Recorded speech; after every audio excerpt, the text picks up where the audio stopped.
Hello and welcome back. Before we get to part 2, Real Talk, please allow us to fulfill our capitalistic duty and plug our Patreon, the Contrarian Supplements. That's right. For a small fee, you too can help the Contrarians rage on. We have tiers ranging from just $1 to $10. It all depends on how much content you can handle. Starting at $1, it's the Travoltis tier, which gets you access to new bonus episodes focusing on a new movie every month, as well as access to the patron chat. Join other patrons in making fun of our opinions. Moving up to $3 is the Winonis tier, which unlocks access to our pre-recording notes, our video reviews, and our spin-off show, Contrarians After Hours. That's a more laid-back space where we talk about other things we've been watching, reading, playing, thinking about. Sometimes it's related to the movies being covered in the main feed, but it usually isn't. If you want to be part of those patrons who help us shape the show by telling us which movies to tackle, that's when you sign up for the $5 tier, the Embries, and the $10, the Gads. Finally, all supplement subscribers, regardless of the tier, get access to our archive of special patron projects. Head over to patreon.com/contrarianprime now to join. Be sure to listen through the end of the episode to find out what's coming up to the Contrarian Supplements this month. Now, it's time for some Real Talk.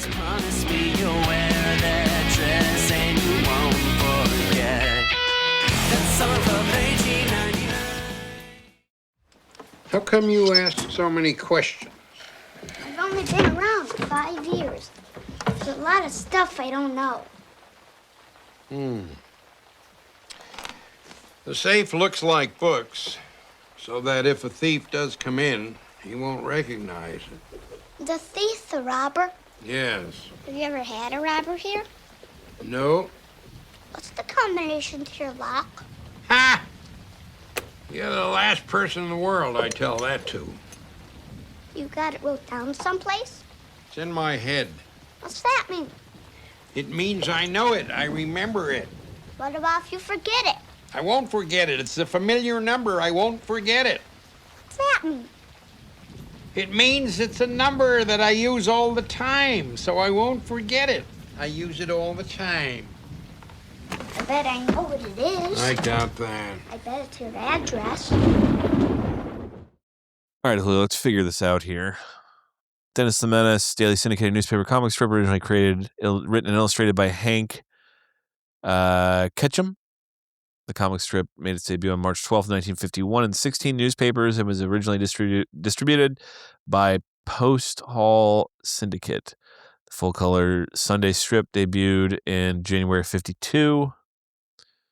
It's now written and drawn by Ketchum's former assistant Marcus Hamilton. Weekdays since 1995. Ron Ferdinand, Sundays since 81, and son Scott Ketchum since 2010. So it's still going. Yes. And distributed to at least 1,000 newspapers in 48 countries and in 19 languages by King Features Syndicate. The comic strip usually runs for a single panel on weekdays and a full strip on Sundays. It had been adapted into other popular media, including several television shows, both live-action and animated, several feature films, including theatrical and direct-to-video releases. Coincidentally, a UK comic strip of the same name debuted on the same day. The two are not related and change their names subtly in each other's respective countries out of origin to avoid confusion. So, yeah, March 12, 1951, this is where Gnasher comes in. That's Dennis the Menace. Gnasher's the dog in the UK version. Coincident, my ass. Yeah. So they both, you're telling me, somebody in the UK and somebody in America, the United States, they both had the same idea to have this troublemaker kid named Dennis who would be dubbed a menace and have a dog. I wonder if the British Dennis has a Mr. Wilson. What is the Beano? This is the character from the Beano. British anthology comic magazine. Okay. In the most British thing possible, the Dennis the Menace from their comic strip shoots rotten tomatoes from his slingshot. How properly thematic to our show. Yeah. Outstanding. But yeah, I call bullshit. There's two guys that like two comic, two illustrators shared an international flight together and got fucking hammered. They were flying to Japan or something. Australia, that's a long flight for everybody. And during that, they came up with this idea. And then back in those days, there was no way of tracking that. So anyway, well, what did Ben say? You said he mentioned the UK, Dennis the Menace? He did. Let me get through the very rare fresh quotes for this movie, and then we'll finish with Ben's review. I'm going to start with Malcolm Johnson from the Hartford Courant, who says, a kid's picture that can delight crabby adults too. Crabby like John Hughes was accused of being in Contrarian's Corner? Sure, man. Maybe.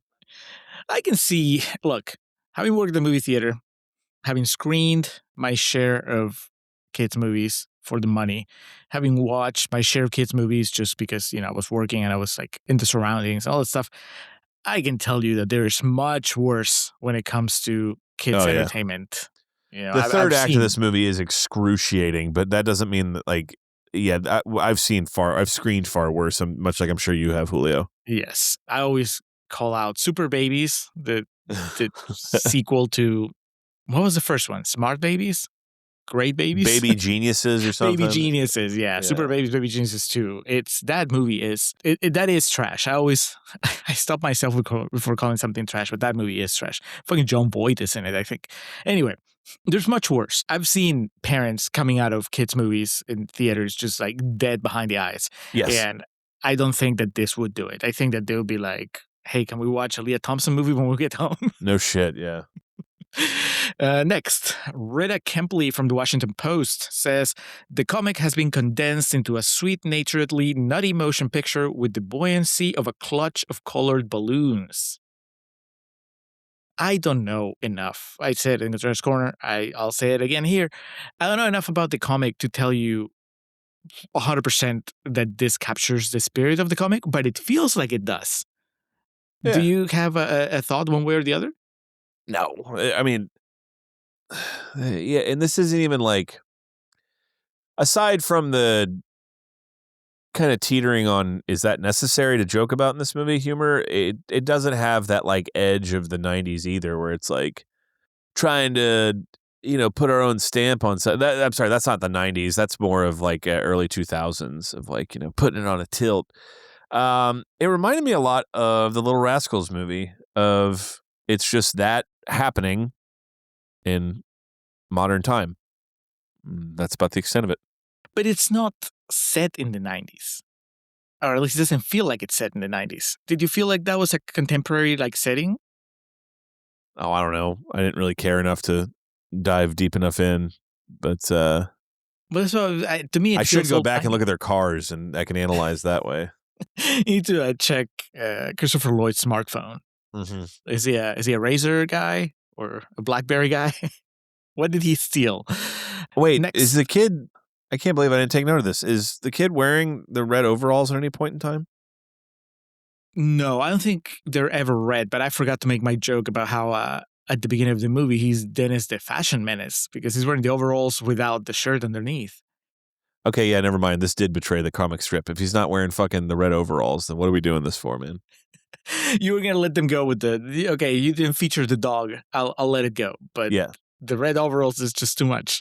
I'll say this: in 1993, there could not have been enough like intent for a movie like this to betray any kind of source material or make any conscious effort to take it in a new direction. They're just like, fuck it. Like, get John Hughes on this. It's going to be like a more kid-friendly Home Alone, which is exactly what it is. It's not. I mean, I guess the second Home Alone is he's alone in the big city. Because I was gonna say this is Home Alone, but it's not contained. He's he goes to the forest and whatever. But it's an open world Home Alone. Yes, exactly. All right, next, Joe Brown from Washington Post. Oh, 2 Washington Posts in a row. Says, beyond the booby traps and plentiful pranks, Dennis the Menace is truly a treat for all ages. Again, I can't argue with that due to Leah Thompson's aesthetic in this. Yeah. Is there a hottie for people that prefer men? They're not limited to women, but you see Paul Winfield in that cop uniform, man? Hold on. But that's just a tease. He's there for like 2 minutes. There is no equivalent of Leah Thompson.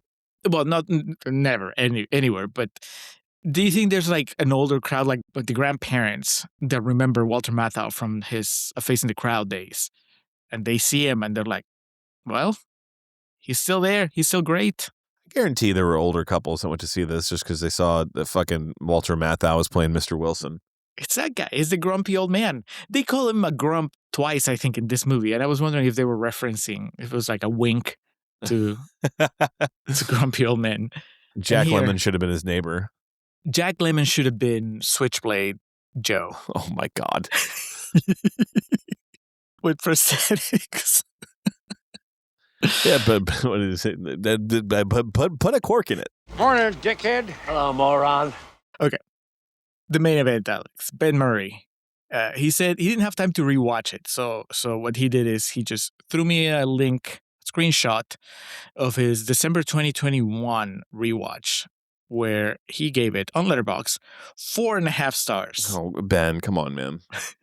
He says, sweet nostalgia, sweet forgotten youth. My preteen self adored this.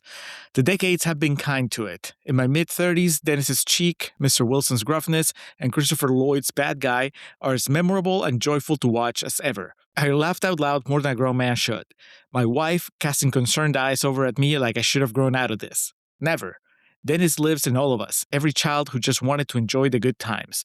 Although as time creeps up on me, I see a little more Mr. Wilson in myself than I'd like to admit. Every set piece is inevitable, perfectly executed. Absolutely jumping on the back of Home Alone and the traps Kevin set for Harry and Marv, but who the hell cares when you're having a time as good as this? A real Fair. gem. And hey, the guy who played Michael Myers in Halloween 1978 directed it. Yes. He played Michael Myers in more than that, too. He was the Shape in the modern 2018? trilogy. Yeah. I don't know how much he did in Kills and Ends, but I know like he was in them. He supervised. He was just making sure that the new Shape was. He did guest directing, yes, uncredited. He was in charge of the stunts. They saw his work in Dennis the Menace. Ben added, that was the Letterboxd review, but then he added, also as an aside, as a kid in the 90s, we had a weekly comic called The Beano.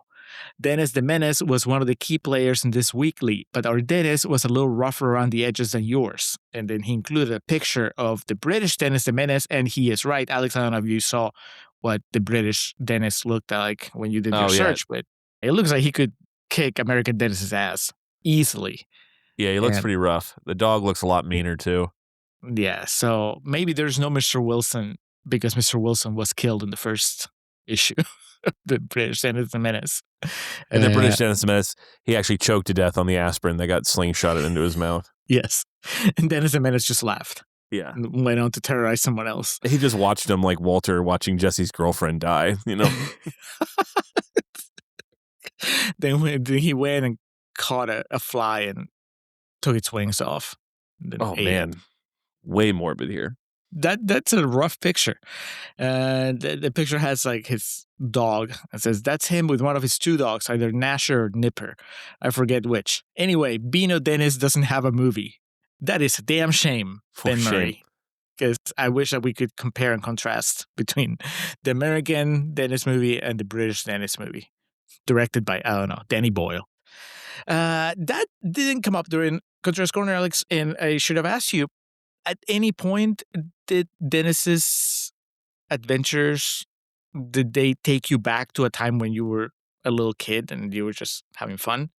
Yeah, I mean, I don't remember when I was 5, really. Like, I mean, I have like flashes of memory, but I just played, I had my friends and I played with myself, and I like, if we had like long sequences of him playing with like action figures or, setting up like this imaginary world for himself, that would be more akin to what I was doing. Of course, I was playing with action figures until I was 38 years old, but I was legitimately playing with my wrestling figures until I graduated high school. And then when I went to college, it's like, well, I can't anymore. Not like I was having full on matches anymore, but still, like, if like 2 loose figures are in front of me and not displayed in some way, I'll like pull off a move or something. Or if there's like an X-Men Not figure, a full match. You just do like a... Yeah, we'll just do like a move. Like one of them will hit their finish or something. But so that's the kind of stuff I relate more to. As far as like the flower thing did remind me of, my early teen years.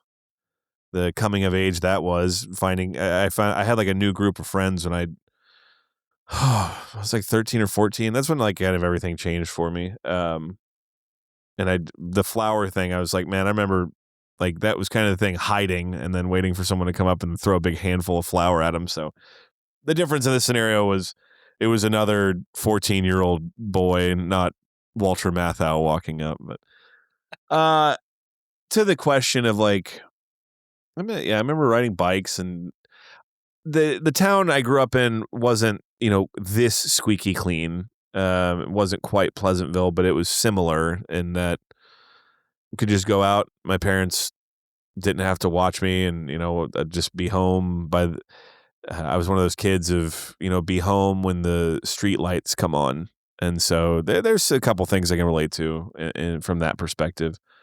I would hope. Yeah, when I was this young, I wasn't a little shit. I definitely would become a butthead in the years to follow, but Well, Dennis is kind of extreme. yeah, I didn't try to hurt anybody. We've talked about this though. Our childhoods are wildly different experiences.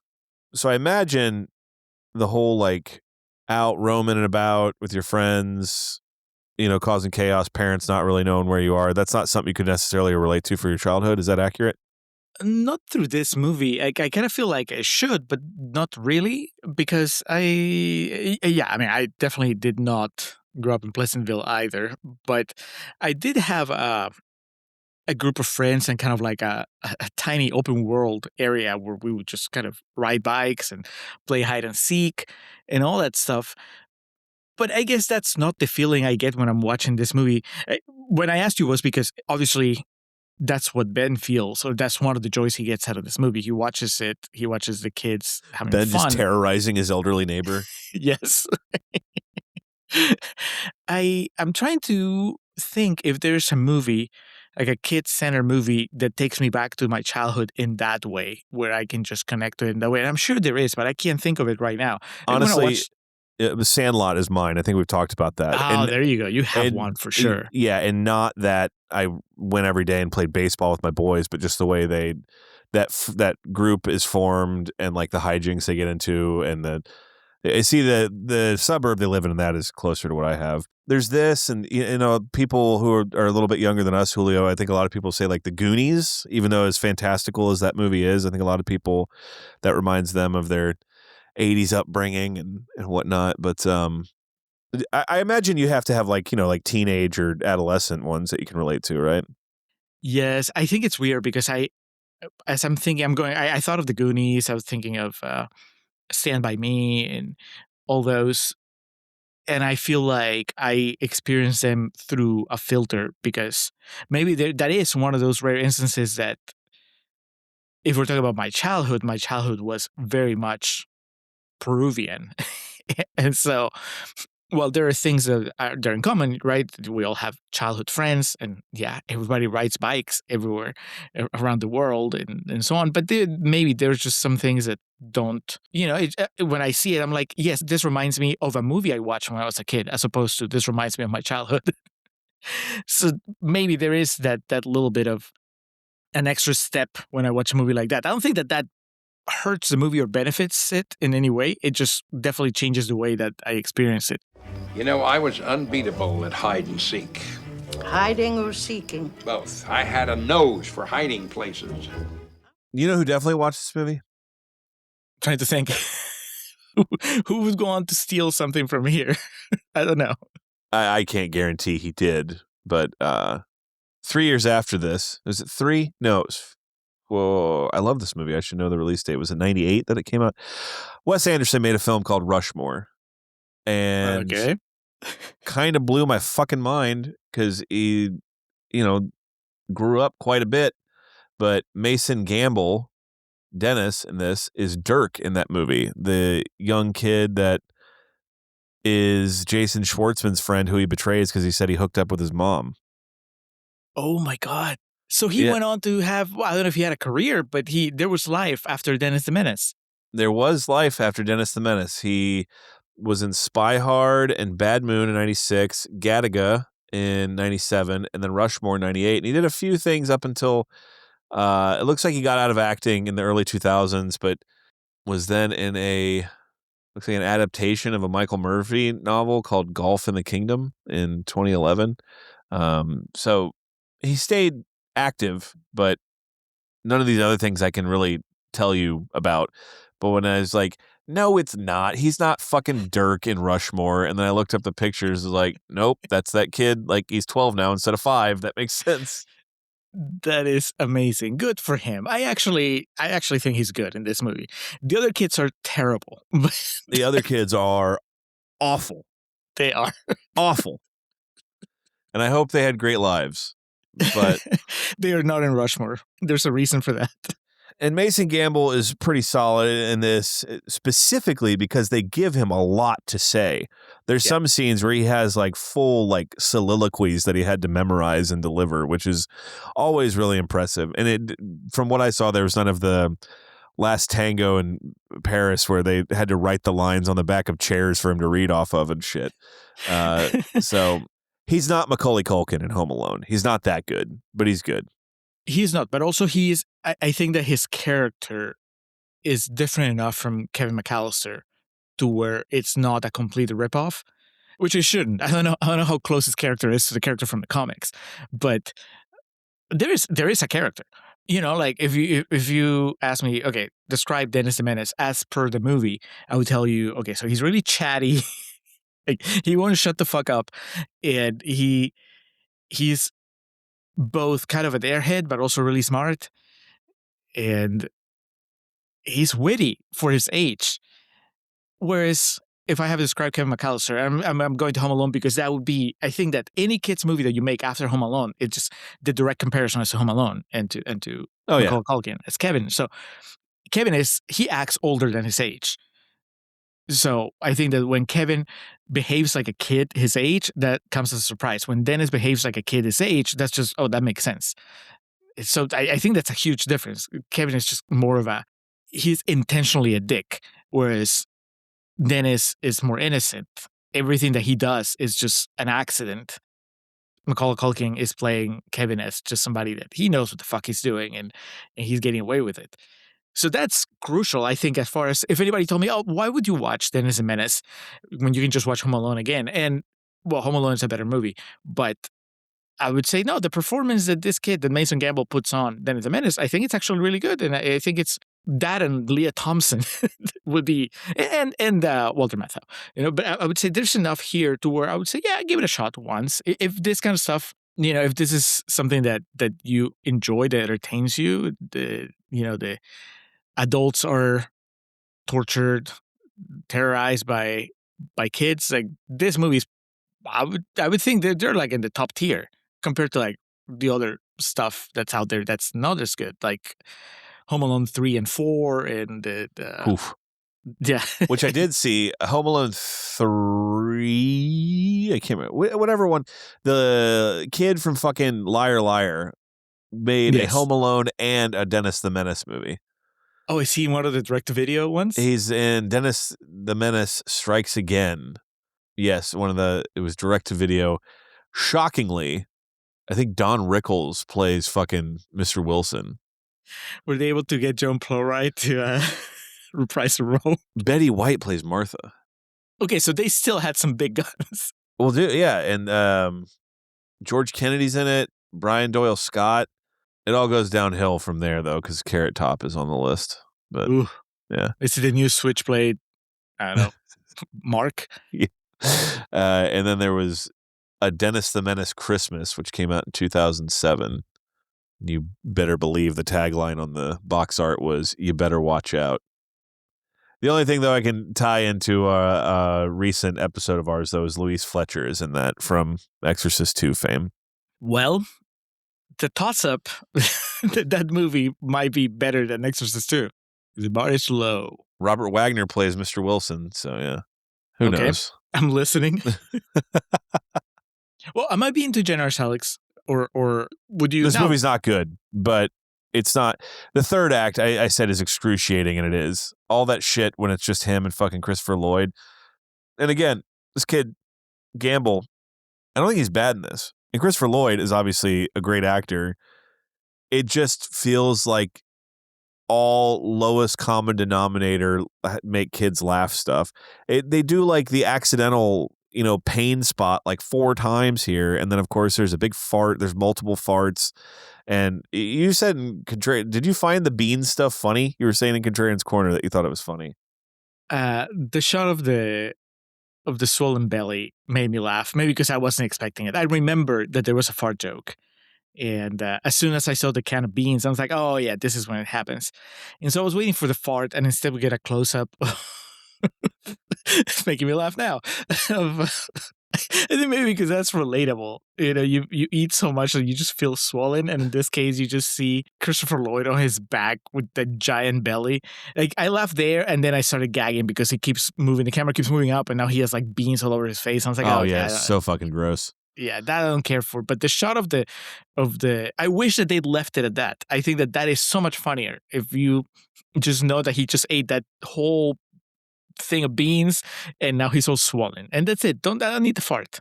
But yeah, it is for kids. So you have to do that. You have to do like that. And I try to appreciate you can't do the entire movie just him and Mr. Wilson because that never reach it. Like you can't tell like a 3-act story with that in the way you need to tell a movie because there's really no like it's not like Mr. Wilson's going to kidnap him or like, he's just going to get annoyed with him. And what he can do is what he does in this movie. He finally snaps. I don't want to see you. I don't want to know you. But then you need something else to happen. Exactly. You have to have some reason for them to reconnect and, for them to be good with each other. And obviously this movie takes that to a bit of an extreme. You could come up with some other ideas that maybe Dennis goes and finds another orchid that's fixing to hatch and he, takes Mr. Wilson to it. But then there's no farts that way. I think that the way that you could do it would be worse, Alex. He takes off and goes into the forest. He goes to a treehouse that he's been renovating with his friends. And so the third act is just him having adventures with his 2 friends instead of him. Or he goes there and it like storms and he gets stuck in there and then Mr. Wilson has to go save him. Yes, because that's a really weird thing. And there's a canoe. Yeah, okay. So it rains really bad and then it floods. Oh my God, that's like the biblical flood. But still, remember, there's the part where the canoe falls on Mr. Wilson in his garage. Yes, but I just can't imagine Walter Matthau like on the canoe just searching for Dennis. He's in his like fucking slicker. Dennis! Dennis! And then Leah Thompson runs outside in like a white t-shirt.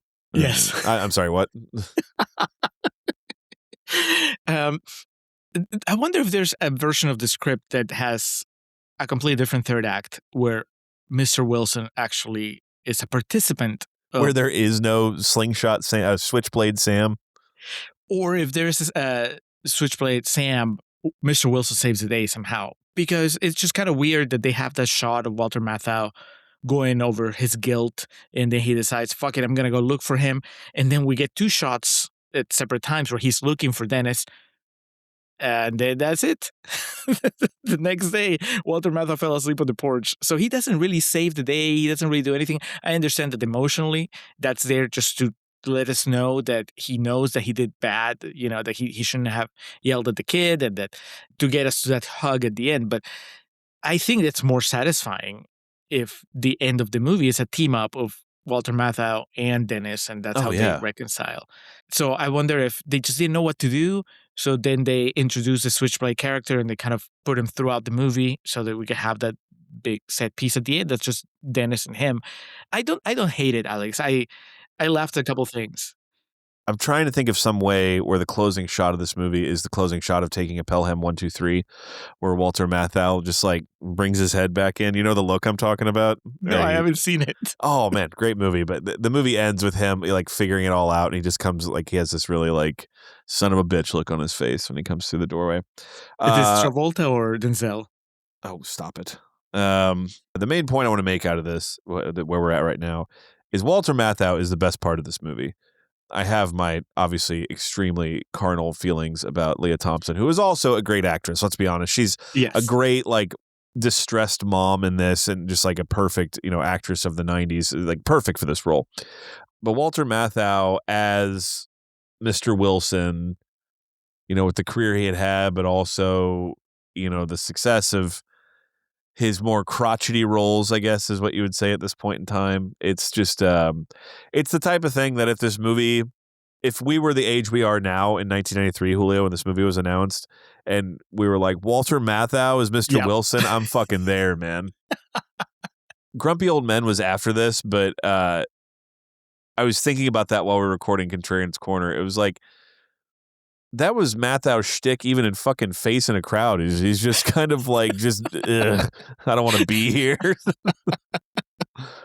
Point is, expert casting in the form of Yes. Walter Matthau, who also, to his credit, at no point seems like he doesn't want to be there. We talk about that all the time. You can sometimes feel the energy when someone's like, all right, let's get this over with. But he seems to be having a good time. Yeah, he's all in. Everybody is all in, but of course he gets the lion's share of the fun here. Him and then Christopher Lloyd. It's kind of weird. I guess I respect them for not having a single scene where Christopher Lloyd and Leah Thompson cross paths, even though you would think, hey, it's a Back to the Future reunion. Yeah. Let's have some fun with this. But they don't. And good for them, because the kids wouldn't get it and it would just be so forced. That said, as you were praising Leah Thompson, I think, look, I'll be unapologetic about it. I think she's the best thing in the movie. Yeah, she's great. She's great because, one, she's extremely attractive. Two, it's just fun to see Leah Thompson in any movie. And three, I like her character. I don't know that she's a good parent, but she's a loving parent. And you can tell just on her brief scenes that she has with the kid, or when she's talking about the kid with her coworkers, and how uncomfortable she is navigating her new job and asking for favors of the neighbors. She is really good. And so it's a shame that she's not there for like half the movie. She goes out of town and then that's it until the end. And there's also maybe another version of this movie where, one, Mr. Wilson is more active in the third act, and two, Leah Thompson is there like the entire movie. Maybe, send the dad. The dad's fine. The dad, you can send him out of town, but I don't know, get something. And I know the movie's about Dennis, so really it's called Dennis the Menace, not Dennis the Menace's mom. So you want to have the kid front and center, but That's my movie. yes, that's the porno version. The only time he isn't happy is on Sunday morning when he and my mom wrestle. They kind of like to be alone when they do that.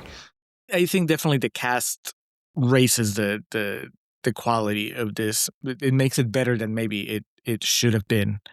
But like I was telling you earlier, I didn't hate the third act. I think it's probably the least inspired out of the, no. Actually, the worst thing, the thing that doesn't work at all, is the scenes where it's just the kids. Because the other two kids can't deliver lines to save their lives. I agree.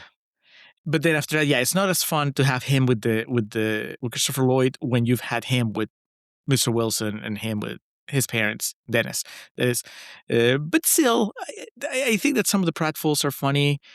I think that Mason Gamble sells the innocence of the kid, like when he's trying to get Christopher Lloyd to watch him use his slingshot. Like the pratfall with the slingshot is not funny, but Mason Gamble whispering, "Hey, mister, can you please look at me?"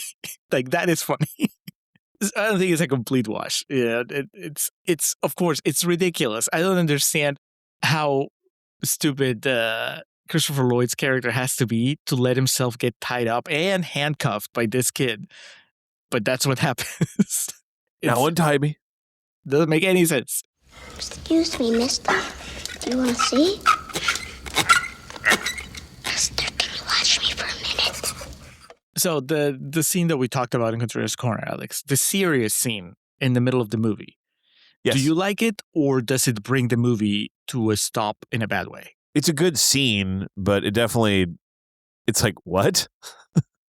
It is, I think we joked about calling it a scene for the parents, because it certainly is, but it's interesting, but it doesn't necessarily feel like it belongs. Yeah, I am torn. I like it a lot, and I think that they give Joan Plowright, like she doesn't get anything funny the entire movie. Like at most, maybe she gets a couple of like reaction shots to some of the crazy stuff that happens in the movie, but She doesn't get any jokes. And then she gets the most serious scene in the movie. I don't know if kids can feel the pain that's going on in that scene and how awful it is, how Walter Matthau initially reacts to it when he tells her, it's 10 o'clock. Can you please not start with your regrets or something? It's like an awful thing that he says. Where I was like, holy shit, he's an asshole. And then, she explains herself, or she gives him a talking to, walks away. He goes, apologizes. I mean, overall, that scene feels almost like it belongs in a better movie. But I kind of like I said in Gunter's Corner, I appreciate that's there to give them some depth. Is it necessary? No. the movie, if the movie's working for you, I don't think that it's working because you needed that scene there telling you that these people are flesh and blood. But okay, imagine that you don't have that scene. Does the ending work as well as it does, like when they hug at the end? Yeah, it seems just pretty heavy for a movie with this light of a tone. And I think that ending probably, for this movie, that ending probably would have worked the same either way. Yeah, you just know that he was mad at the kid, and now he's not mad at the kid, and that's it. You don't need to know that, oh, you know what? He hates kids. Yeah. He didn't want to have kids, and that's why they don't have kids, and so that's why this relationship is more complicated. Yeah, I guess so. I like it. I was, one of my notes just says, like, Joan Plowright is kind of the unsung hero here because, like I said, she doesn't get any comedy to do it, but she's playing really well off Walter Matthau. And maybe I was just happy that she got a scene where, she could get her acting chops to be a little more noticeable. It's about my feeling something very good and not being able to tell you about it. Now, were you familiar with Richie Rich and the Richie Rich movie that I feel like came out around the same time? That's what I thought we were doing initially. I thought I saw in my, I didn't think we were doing Richie Rich, but I saw in my head the poster with fucking Macaulay Culkin and his hair slicked back, and I think it's like John Larroquette who's the bad guy in that movie. Perfect. Yeah. So that's what I saw, and that's a movie I did watch when I was a kid. So the movies from this era, let me see, make sure the time frame's right also. Yeah, 94. The movies from this era that I always think of that would be more for like I have like an affinity towards. Richie Rich is one I watched several times, but there was this movie called Blank Check from the same time period that I watched so many times as a kid. So that one, it's like this kid who he gets a blank check, Julio, and fucking Tone Loc's in it, and Miguel Ferrer, and Michael Lerner. And it's similar to this and just kind of silliness and kind of ridiculousness. It makes me see something like this and understand how someone our age range could have like this warmth towards it in 2026. Is it? But that's not. I understand that it's kind of the same ballpark as this type of movie, but it is not a movie where a kid is basically putting adults through the ringer, or is it? It is. This kid Oh, gets like all this money inadvertently. He benefits from this deal that like was supposed to be between.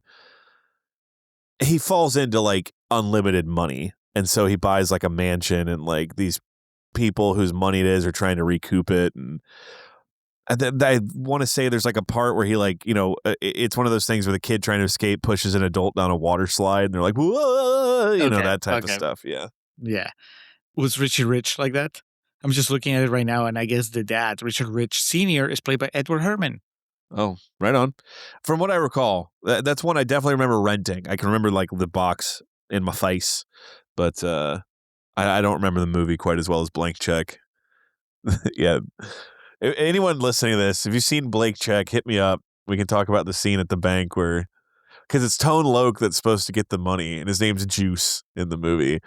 And like this kid walks into this bank deal, and the guy's like, Juice? I think he says something like, no thanks, I'm not thirsty.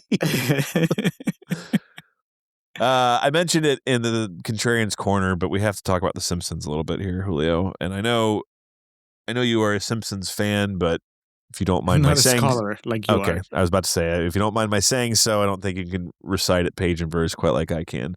The golden years, that is. There's an episode from the 1996 season called Two Bad Neighbors, which that's the one where the Bushes move next door to the Simpsons. Have you ever seen that, Julio? Like the presidential family, the Bushes? It's Senior and Barbara Bush, that moved next door. It is the episode deals with Homer and George Bush like feuding, but a lot of it stems around George's dislike of Bart. Like I said, obviously Bart is an extension of Dennis the Menace, but in that episode specifically, the interactions that Bart and George Bush have are like taken from the comic strip Dennis the Menace and Mr. Wilson interactions, so much so that in the episode there's multiple parts where Bart comes across George Bush and goes, "Hello, Mr. Bush," and he accidentally, like, it's all very innocent stuff. Like George Bush finishes his memoirs and Bart accidentally knocks him over into like a paper shredder, like that type of shit, and what happens is George Bush snaps and he grabs Bart. He's like, "Time to do something your parents should have done a long time ago," and he just bends him over his knee and he spanks him twice. And then Bart goes home and he tells Homer, "He spanked you," and this leads to like the big blow up. But I mean that episode is like directly, even some of the animation is a little different in some parts of that are in line with Dennis the Menace. So honestly, that's one of the things I think of a lot when the subject comes up. Now, Leah Thompson is burned into my skull. That's going to be the main memory whenever you think of Dennis the Menace. Yes, Julio, the enduring legacy will be Leah Thompson. And also, I have to call out Natasha Lyonne always having that very distinct voice pop me huge. That she just shows up and it's like, you can't mistake that, baby. Yeah. Well, the hair, I think also. Before I recognized the face, I think I recognized the hair. The hair, voice, face. I'm like, there she is. When was the Slums of Beverly Hills? Was that like 96? I feel like that wasn't too far away from this. Anyway, there's a lot of novelty to this. Julio, I'm not going to buy this movie. I can't guarantee that I'm going to watch it again ever. And my review if you're is in not a hotel. There you go. Oh yeah, I will stick around to catch the Leah Thompson scenes, and also Walter Matthau doing the splits at that one part. And like the way we talked about, the physical comedy is all there. He like goes cross-eyed when he squirts the mouthwash into his nose, and the reveal of the big fucking Bugs Bunny teeth. That is funny. Like that shit's funny. And again, I didn't go over my usual stats, but shit worked, homeboy. $35 million budget, $117 million box office return. June 25th of 1993. You want to know how fucking successful a movie has to be to make $100 million coming out the same month as Jurassic Park? What is Last Action Hero, right? Didn't that come out a couple weeks after Jurassic Park and fucking tanked? That movie's still losing money, dog. That's how you have to counter program. You go for the kids that are too young to go see the scary dinosaurs. Guarantee you, that's the audience they got, was the kids whose parents thought Jurassic Park was going to be too scary and then took them to see this. And then they saw Christopher Lloyd and I'm like, can we switch to the dinosaurs? Dude, Last Action Hero came out the week before this and it made roughly the same amount of money. And it had Arnold behind it, just pushing so hard. You want to know how much money Dennis the Menace lost Warner Brothers Studio? Nothing. You want to know how much money Last Action Hero lost fucking Columbia? They're still paying for it. Remember the episode? It was so long ago, but remember, like, they were going to launch a rocket into space to, like, promote it and all that shit? Let it be. No rockets for Dennis. I don't mean. Yeah, exactly. I don't mean to tell you how to do your shit, John McTiernan and Arnold Schwarzenegger, but let the lesson be learned there. All you need is Walter Matthau and some dick shots, man. That's all you need. Maybe call Nick Castle for assistance with the second unit. Oh God, fall of '93. There's like some like Hollywood benefit or some shit, and just like Nick Castle and Arnold Schwarzenegger end up like at the same table. How's your '93, man? Oh yeah, I heard. How you doing? Yeah, I'm doing all right. You know. Nick Castle is there with he has like a Dennis the Menace pin. Ask me about my menace. Can't stand that kid. He's a menace. Well, Alex, you don't have to own this movie. I guess I don't either, but I used to. This was, I remember having just a Peruvian bootleg of this when I was a kid. That's how I remember watching it. VHS? Yeah. VHS. When you say bootleg, do you mean was it a second generation tape rip, or was this one of those that was like the hand cam in the theater? No hand cam in the theater, but I remember that it was a bootleg, and I didn't think about this until we got to the very end of the movie, because that final side credit scene would cut off, like the recording ended before you found out what happened when he pushed the button. Oh man, suspense. I know.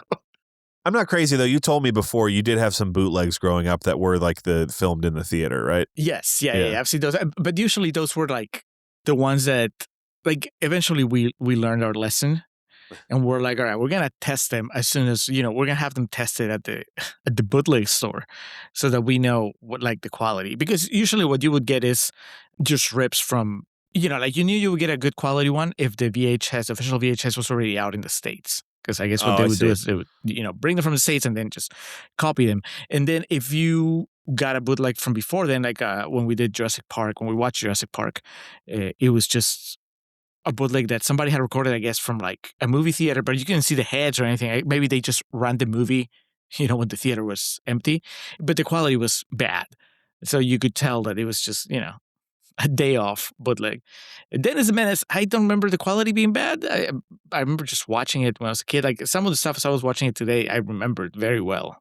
I thought that in my recollection, Mr. Wilson accused him of stealing the coins, but that's not what happens. You little thief. Yeah, because he knew that Dennis knew the safe code.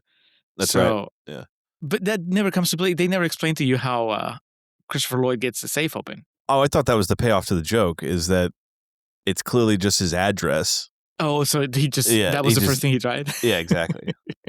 But anyway, yeah, I remember just the frustration of never knowing what happened after he pushes the button. And then at some point, I probably found out, because this was not a surprise. I knew that what the payoff was when I was watching it today. But the memory came flooding as I was watching it happen. I was, oh, that's right. That was the thing with the Dennis the Menace tape. So I owned it, Alex. Maybe in its most imperfect version, but still, I owned it. And I need to own it again, but I can still say nice things about it. There you go. Probably not as nice as Ben. I mean, if we're getting to it, I can tell you it is not 4.5 stars for me. Is it for you? It is most certainly not. This is like a C minus. This is something that translates like 2 stars. It's what I want to stress though is it's not like bad. I watched it in one sitting, had a few chuckles along the way. If I haven't stressed enough yet, Leah Thompson's quite great. 5 stars for Leah Thompson. 5 fucking stars for Leah Thompson. Look, I'll circle back to the Dunstan checks in takeaway of that. Yeah, this is an IP. But there's also things about this that we don't do anymore with movies. And we were probably better off when we were making movies like this.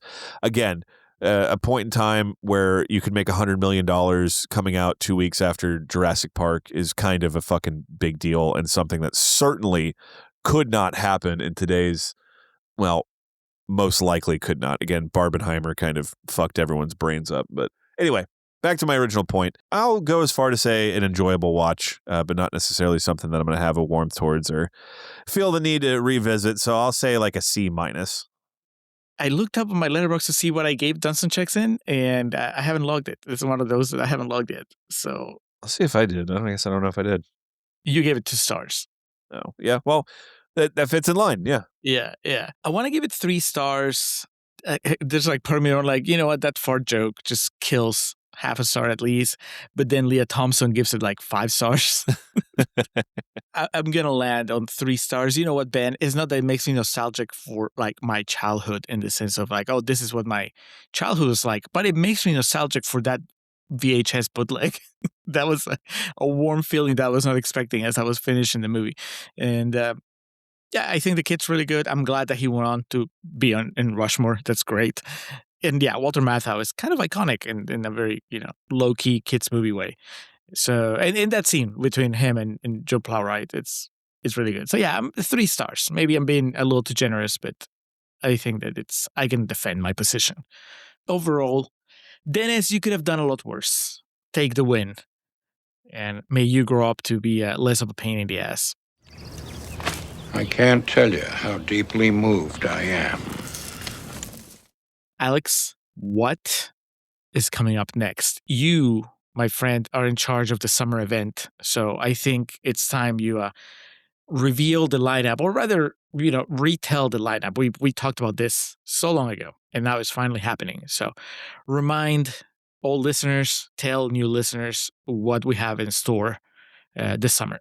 Yes, Julio has been on a several year-long stretch of planning these epic events for us, so I'll take over here. Well, it's mainly us just not paying attention to how many people signed up for our Patreon, because years ago, maybe not a year, maybe like 2 years at this point, we set out, we're like, hey, we'll set these goals, and when we cross them, we'll, do this on our show. So since we crossed the line of whatever we set for patrons, this journey we are going to go on of a 1, 2, 3, 4, 5, 6, 7 film journey that's going to take us across the summer of 2026. The working title is From Silk Sheets to Silver Screen. We'll have to think of something a bit snappier. I don't know if it's going to beat Furf. We've got that one's on lock, but we are going to be doing a series of movies covering individuals from the world of pornography crossing over into mainstream film. Now, this will come in many different shapes and sizes. This will come in as they do. As they do. This will vary in terms of someone's presence in a movie, a starring role, a cameo, a one-liner, what have you. And it may not even necessarily be someone on screen. The contributor to a movie may have been someone that contributed to the pornographic industry behind the camera. So we'll be going in chronological order. The films are as follows: 1977's Rabid, bringing some Cronenberg onto the podcast, Julio. 1986's 52 Pickup, starring our boy Roy Scheider. We don't have to wait too long to bring him back. Also, Anne Margaret. Who directed that? That was a Frankenheimer, so we're cooking already. 1987's The Running Man. After doing Marathon Man, it seems appropriate. And talking grilling Arnold a little bit. And I feel like I've done my Jesse Ventura so many times, and we've never actually had a movie with Jesse Ventura in it. So got that going for us. From there, we'll move on to 1999's Romance, which was a French art house film, which I know virtually nothing about except for one of the people in it and his. I'm familiar with some of his other exploits on camera. 2009 we moved to from there, which I think anyone who's kind of familiar with the theme we're going for here, this would be expected. Steven Soderbergh's film The Girlfriend Experience, starring Sasha Grey. I saw that movie once in college, and I will be interested to rewatch it, and it should be an interesting talking point, Miss Sasha Grey. From there, Julio's tried to fight it. This is why it took us so long to get to this point, but we will be going to 2014 to watch the Paul Thomas Anderson 2.5-hour epic Inherent Vice. The only Paul Thomas Anderson movie I don't like. Maybe I'll like it this time, but I've tried to enjoy it 3 times before, and it just didn't happen. And rounding out our summer journey will be obviously a movie that chronologically I believe would come first in that lineup, but wasn't released until 2018. That being The Other Side of the Wind. The Orson Welles was thought to be lost at one point, right, Julio? Lost film? Yeah, I'm trying to remember because I've seen the documentary that's, about it. And yeah, there was basically Netflix stepped in and was like, all right, let us put it together. Wells would be appalled, but that's part of the fun, I guess. And that one is going to be as far as our qualifier for this journey. That one is going to be particularly interesting and fascinating to discuss. And we do have we're going to have something a little special for that episode. So look forward to getting to that. But that is your 7-film lineup. Again, Rabid, 52 Pickup, The Running Man, Romance, The Girlfriend Experience, Inherent Vice, and The Other Side of the Wind. Wells, I imagine Cronenberg, Soderbergh, PTA. I know. I think when I said this, 2 or 3 minutes ago before I started this whole spiel, people were probably thinking we were going to be watching just like, shithouse straight to Redbox movies. But there's some heavy hitters on here, and I think I don't know. I'm excited for us to try to like kind of piece this together along the way because spoiler alert, Sasha Grey, she can read a line, and so I'm curious like when we get to the discussion points of like what prohibits these people from excelling. With that said, I'm sure we'll figure out some things to do along the way on Patreon. I'm not going to make Julio analyze actual pornography, as fun as that would be. Talking about the lighting. I feel like that would be funny for like the first, 10 minutes of the recording. And then after that, it would be just... No, it's not even that. It would be like tickling for like the first 5 minutes of taking notes. And then being like, well... You're just kind of laughing to yourself like, oh, here, Chekhov's penis. And then, you're and then it loses its interest real quick. But I've seen only one of those movies, that being The Girlfriend Experience. So I'm definitely interested to broaden my horizons that way. So that is your summer journey, Contrarians listeners. I'm excited. I haven't seen most of them. Like I said, I've watched Inherent Vice more than once, but I'm ready to give it another go. And I'm pretty sure, I don't remember how it works out with the Orson Welles movie. Like I said, I watched the documentary about it. I don't remember if I watched the movie as well or if I only seen the clips from the documentary. But I know our good friend Peter Bogdanovich is in the movie. Mm-hmm. So that alone, I think, makes it special. Loops it back to a past summer event. Look forward to that. So that means that our next episode is Rabid. Is that right? Rabid. Yes, sir. David Cronenberg. One of the things I don't want to give away are qualifiers, as I said, because I'm kind of wanting to see if Julio can, be like, is it that person? Is it that person? All right. So that's coming up next on the main feed, on the Patreon feed. So as we're recording, it's not up yet, but it will be up when this posts at the end of April. Our conversation with our friend Ryan from Spit and Polish and Yum Yum Pod about Blade Runner 2049. It's a threefer because it's Alex, Ryan, and I. So it takes a little longer to edit, but movie fucking rules. Yes, plot twist. Who would have thought? I went in expecting Alex to just trash Blade Runner 2049, and instead he was a big fan. There's several moments of Julio incredulity in that episode of him just going, "What?"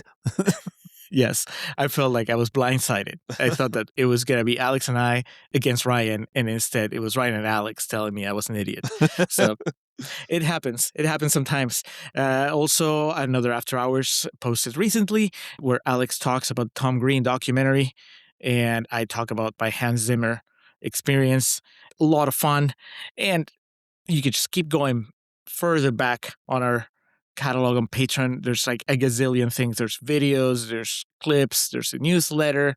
I posted a March newsletter not too long ago, and I was trying to tell everybody that if you're not watching The Pit, you should watch The Pit because it's an awesome show. In fact, that's what I'm doing as soon as we stop recording. Check out our Patreon, patreon.com/Contrarian Prime, and just use the search button or go through our things in chronological order. You'll have a lot of fun. And that's it. Alex, let's get out of here. Let's do.